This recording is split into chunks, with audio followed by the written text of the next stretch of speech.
गुरुकुंज मोजरीच्या विकासासाठी शासन सकारात्मक.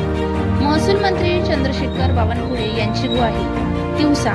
महसूल मंत्री तथा नागपूर व अमरावती जिल्ह्याचे पालकमंत्री चंद्रशेखर बावनकुळे यांनी अमरावती दौऱ्यात दरम्यान श्री गुरुदेव सेवाश्रम गुरुकुंज मोजरी येथे सदिच्छा भेट देऊन आश्रमाच्या पदाधिकाऱ्यांशी सविस्तर संवाद साधला.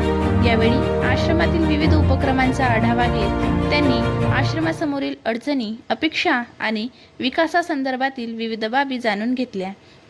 समाज प्रबोधन, राष्ट्रनिर्माण आणि मानवसेवेची प्रेरणा देणाऱ्या गुरुकुंज मोजरीच्या सर्वांगीण विकासासाठी शासन स्तरावर आवश्यक त्या बाबींचा सकारात्मक पाठपुरावा करण्यात येईल, अशी ग्वाही मंत्री बावनकुळे यांनी यावेळी दिली.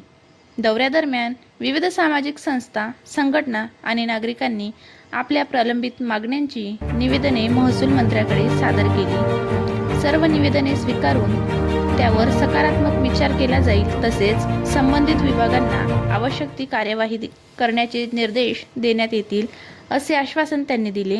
यावेळी अखिल भारतीय श्री गुरुदेव सेवा मंडळाचे सरचिटणीस पद्मश्री जनार्दन पंत बोथे, गुरुजी प्रचार प्रमुख गोपालजी कडू, आमदार राजेश वानकडे, आमदार प्रवीण पोटे पाटील, डॉक्टर राजाभाऊ बोते, शुभम बोते, धीरज इंगळे तसेच आश्रमाचे पदाधिकारी व मान्यवर मोठ्या संख्येने उपस्थित होते.